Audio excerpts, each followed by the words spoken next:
അജറം ഷെട്ടി എന്നാണ് എൻ്റെ പേര്. ഇന്നലെ രാത്രി ഏകദേശം ഒരു 12 മണി 12:15 സമയത്താണ് സാദത്ത് സ്റ്റോർ എന്ന് പറയുന്ന ആ ഷോപ്പിലേക്ക് തീ പിടിച്ചത്. ആ നേരത്തെ തന്നെ നമ്മൾ ഫയർഫോഴ്സിൽ വിളിച്ചെങ്കിലും ഒരു മണിക്കൂർ കഴിഞ്ഞിട്ടാണ് ഫയർഫോഴ്സുകാർ എത്തിയത്. ആ നേരത്താകുമ്പോൾ എല്ലാം ഫുള്ളായിട്ട് 90% അത് കത്തിക്കഴിഞ്ഞിരുന്നു. അതുകൊണ്ട് ഫയർ സ്റ്റേഷൻ ഇത്രയും ദൂരമുള്ളത് കൊണ്ട് ഇത്രയും കേരള പോലത്തെ സിറ്റിയിലും അതുപോലെ എല്ലാ കൃഷി മേഖലയിലും എല്ലാ റബ്ബർ എസ്റ്റേറ്റിലൊക്കെ തീ പിടിക്കാറുണ്ട്. അപ്പോഴൊക്കെ വിളിച്ചാൽ ഇപ്പോൾ 1 മണിക്കൂർ കഴിഞ്ഞിട്ടാണ് ഈ വണ്ടി എത്തുന്നത്. പകുതി കത്തിക്കഴിഞ്ഞ പിന്നെയാണ് എത്തുന്നത്. അതുകൊണ്ട് നമ്മുടെ ഈ ബജേർക്ക അല്ലെങ്കിൽ പെർള ഏരിയയിൽ ഒരു ഫയർ സ്റ്റേഷൻ നമുക്ക് അത്യാവശ്യമാണ്. അത് നമ്മുടെ സർക്കാർ അത് സാധിച്ചു കൊടുക്കണമെന്ന് പറഞ്ഞിട്ട് നമ്മൾ അപേക്ഷയാണ് വ്യാപാരി വ്യവസായിയിൽ. 6 ഷോപ്പാണ് കത്തിയത്. സാദത്ത് സ്റ്റോർ എന്ന് പറയുന്ന അവിടെ തീ പിടിച്ചിട്ട് ഉടനെ അത് ഹാർഡ്വെയറിലേക്കും അടുത്ത ഹോൾഡ് ഹൗസിലേക്കും പിന്നെ അതിൻ്റെ ലാസ്റ്റ് പച്ചക്കറി പീടിക, പിന്നെ ഒരു ബുക്ക് സ്റ്റാള്, പിന്നെ ഒരു ഫാൻസി സ്റ്റോറ്, ഇതൊക്കെ കത്തി. ഇതിപ്പോൾ ഒരു കണക്ക് കൂട്ടുകയാണെങ്കിൽ ഒരു 2 കോടിയൊക്കെ നഷ്ടം വരുമെന്ന് നമുക്ക് തോന്നുന്നു. അത്രയും സാധനമുള്ള ഫുള്ളായിട്ട് സാധനമുള്ള ഷോപ്പാണ് കത്തിയത്. ഏകദേശം രാത്രി റെഡിയല്ലേ, ഏകദേശം രാത്രി 1 മണിക്ക് ആണ് ഇത് സംഭവം. ആ സമയത്ത് പുകയെല്ലാം പോകുന്ന കണ്ടിട്ട് അവിടെ ഗ്രൗണ്ടിൽ ക്രിക്കറ്റ് മാച്ച് നടത്തുന്നുണ്ടായിരുന്നു. അവിടെ നിന്ന് ഈ പിള്ളേരെല്ലാം ഓടി വന്നിട്ട് നോക്കുമ്പോൾ ഭയങ്കര കത്തുന്നുണ്ടെന്ന് പറഞ്ഞില്ല. 1 മണി സമയം ഞാനൊരു 12 മണിക്ക് ഞാനിതിൽ പാസ്സായിരുന്നു. ഇവിടെ അടിയനടുക്കലൊരു ഗവൺമെൻറ് കോളേജിൻ്റെ ഒരു NSS ക്യാമ്പ് ഇടാൻ. അത് കഴിഞ്ഞിട്ട് ഞാൻ തിരിച്ച് വരുമ്പോൾ ഒന്നുമില്ലായിരുന്നു. ഇത് 12 ഇത് 12:30 മണിക്കാണ് സംഭവം എന്ന് എനിക്ക് തോന്നുന്നു. പിന്നെ 5-6 കടകളുണ്ട് ഇവിടെ. പിന്നെ എല്ലാം നല്ല കടകളാണ്, നല്ല കച്ചവടമുള്ള കടകളാണ്. നല്ല നഷ്ടം വരും. ഒന്ന് ഫുള്ള് സ്പെയർ പാർട്സുള്ള കട, ഫുള്ള് സ്പെയർ പാർട്സ് വണ്ടിയുടെ എല്ലാ സ്പെയർസും നല്ല കോടിക്കണക്കിന് പൈസ ആയിട്ടുണ്ടാകും. പിന്നെ ഒന്ന് നല്ലൊരു ഗ്രോസറി ഷോപ്പാണ്. ഗ്രോസറി ഷോപ്പ് പറഞ്ഞാൽ പഴയ കാലത്തെ കുറേ 30-40 വർഷം മുമ്പുള്ള കടയാണ്. നല്ല ബിസിനസ്സുള്ള കടയാണ് അതുകൂടി. പിന്നെ ഒരു പച്ചക്കറി ഫ്രൂട്ട്സിൻ്റെ കട, അതും അങ്ങനെ. ഈ ഭാഗത്ത് ഏറ്റവും കൂടുതൽ ഫ്രൂട്ട്സും പച്ചക്കറിയും കച്ചവടം നടക്കുന്ന ഒരു കടയാണ്. അങ്ങനെ എല്ലാം കൊണ്ടും ടോട്ടലി കേരള ടൗണിൽ ഏറ്റവും മികച്ച കച്ചവടം നടക്കുന്ന ഒരു കോംപ്ലക്സ് ആയിരുന്നു ഇത്. അപ്പോൾ എങ്ങനെ കത്തി എന്നുള്ളത് ആർക്കും അറിയില്ല. ഷോർട്ട് സർക്യൂട്ട് എന്നും പറയുന്നത് പിന്നെ വേറെ എന്തെങ്കിലും അനിഷ്ട സംഭവങ്ങളുണ്ടായോ എന്തോ, അതൊക്കെ അന്വേഷണത്തിന് ശേഷം മനസ്സിലാവാൻ പറ്റും. ഒരു പൊതുജനങ്ങളിപ്പോൾ എല്ലാവരും നോക്കി കാണുന്നേ ഉള്ളൂ, വേറൊന്നും പറയാൻ പറ്റില്ല. ഒരുപാട് നഷ്ടങ്ങളുണ്ട്, കോടിക്കണക്കിന് നഷ്ടവും സംഭവിച്ചതായി മനസ്സിലാക്കാൻ പറ്റും. ಗೌತಮ್ ಕೋಲ್ಡ್ ಹೌಸ್ 12ವರೆಗೆ ಬೆಂಕಿ 12:30ಕ್ಕೆ തീ ಬಿಟ್ಟು ಫೈರ್ ಫೋರ್ಸ್ ಬಂದಿದೆ, ಪೊಲೀಸ್കാരെല്ലാം ಬಂದು പഞ്ചായത്ത് പ്രസിഡൻറ്റ് വന്നു. പക്ഷേ തീ വെളിങ്ങനെ പിടിച്ചു. അങ്ങനെ ഒന്നും ഇതാക്കാനായിട്ട് നോക്കിയിട്ട് നിന്നാൽ എല്ലാവരും പിന്നെ കത്തി പിന്നെ ഇപ്പോൾ എല്ലാം ശരി കത്തിട്ട് പോയി. ശരി, സാധാരണ ഒരു 10 ലക്ഷം വരെ നമുക്ക് നഷ്ടം വരും. പിന്നെ കച്ചവടത്തിന് ഇപ്പോൾ സീസൺ വരുമ്പോൾ നമുക്ക് സ്ഥാപനം ഇല്ലാതെ കച്ചവടത്തിന് അത് വലിയ നഷ്ടമാണ്. എന്താക്കാനും നമുക്ക് ഇതില്ല. ഇനിയിപ്പോൾ നെക്സ്റ്റ് ഇപ്പോൾ ഇത്ര സമയമായി സീസൺ ഡൗൺ ആയി. ഇനിയിപ്പോൾ സീസൺ തുടങ്ങുമ്പോൾ അതില്ല, ഇല്ലത് കത്തിട്ടും പോയി. അപ്പോൾ നമുക്ക് ജീവിക്കാനിപ്പോൾ ബുദ്ധിമുട്ടുണ്ട്. 10 ലക്ഷം വരെ നമുക്ക് നഷ്ടം വരും. നീ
മറിയം ബോഡി ലോഷന് വെല്ലുന്ന ഒരു ലോഷൻ നമ്മുടെ കയ്യിൽ എത്തിയിട്ടുണ്ട്. അൽ ഫലാജ് പെർഫ്യൂം ഇൻഡസ്ട്രി എന്നുള്ള ബ്രാൻഡിന്റെ മുസ്കാൻ എന്ന് പറഞ്ഞിട്ടുള്ള ഒരു ബോഡി ലോഷൻ ആണ്. ഇതിന്റെ ബോക്സും കാര്യങ്ങളൊക്കെ ഇതാ ഈ രൂപത്തിലാണ്. നല്ലൊരു ഗിഫ്റ്റിംഗ് പ്രസന്റേഷനും കാര്യങ്ങളൊക്കെ കൊടുത്തിട്ടുണ്ട്. ഇവിടെ നല്ലൊരു മുസ്കാൻ എന്ന അറബിയിൽ കാലിഗ്രഫിയും കാര്യങ്ങളൊക്കെ കൊടുത്തിട്ടുണ്ട്. നല്ല ബ്യൂട്ടിഫുൾ ആയിട്ടുള്ള പ്രസന്റേഷൻ കേട്ടോ. ജസ്റ്റ് ഓപ്പൺ ചെയ്തുതരാം. ഈ രൂപത്തിലായിരിക്കും ഇതിന്റെ ഓപ്പണിങ്ങും പ്രസന്റേഷനും വരുന്നത്. ഇതാണ് മുസ്കാൻ എന്ന് പറഞ്ഞിട്ടുള്ള ബോഡി ലോഷൻ. എന്റെ മോനെ ഇതിന്റെ സ്മെല്ല് സ്നിഫ് ചെയ്യുന്ന വേണം, വേറെ ലെവൽ സ്മെല്ല്. കാരണം മറിയം ബോഡി ലോഷൻ വർഷങ്ങളായിട്ട് ഞാൻ യൂസ് ചെയ്തുകൊണ്ടിരിക്കുന്ന ഒരു ബോഡി ലോഷൻ ആയിരുന്നു. പക്ഷേ മുസ്കാൻ കിട്ടിയതിനു ശേഷം മറിയം ബോഡി ലോഷൻ ഒന്നുമല്ല ചെയ്യുന്ന ഓൾമോസ്റ്റ് ഒരു 99.9% പേരും ഈ ഒരു ഫ്രാഗ്രൻസ് ഇഷ്ടപ്പെടും. കാരണം നല്ലൊരു സ്വീറ്റ് ആയിട്ടുള്ള floral, fruity, vanilla, creamy, candy, milky സ്മെല്ലാണ് മുസ്കാനിൽ വരുന്നത്. വേറെ ലെവൽ സാധനം. ട്രൈ ചെയ്ത് നോക്കി, ഏതായാലും ഡിസപ്പോയിന്റഡ് ആവില്ല. മറിയത്തിനും കാട്ടിയും അത്യാവശ്യം നല്ല ലാസ്റ്റിംഗ് കിട്ടുന്നുണ്ട്. ഇത് നിങ്ങൾ GCCയിലൊക്കെ കുളിച്ച് കഴിഞ്ഞ ശേഷം നെക്കിലൊക്കെ അപ്ലൈ ചെയ്യുന്നുണ്ട്.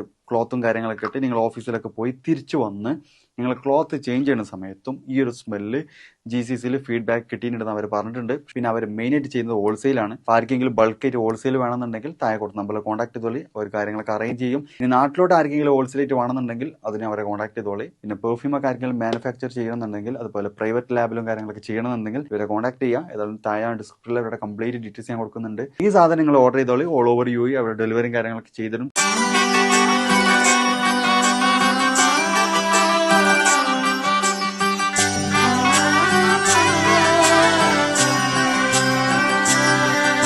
ഇവളണിയും പൊന്നല്ലേ, കനവുണരും ദിനമല്ലേ, മുഞ്ചത്തി പെണ്ണിൻ നിൻ മനം, പെണ്ണഴകിനു മിഴിവേകി എന്നെന്നും നിന്നില്ലേ, മാറ്റേറും പൊന്നിൻ താരമേ.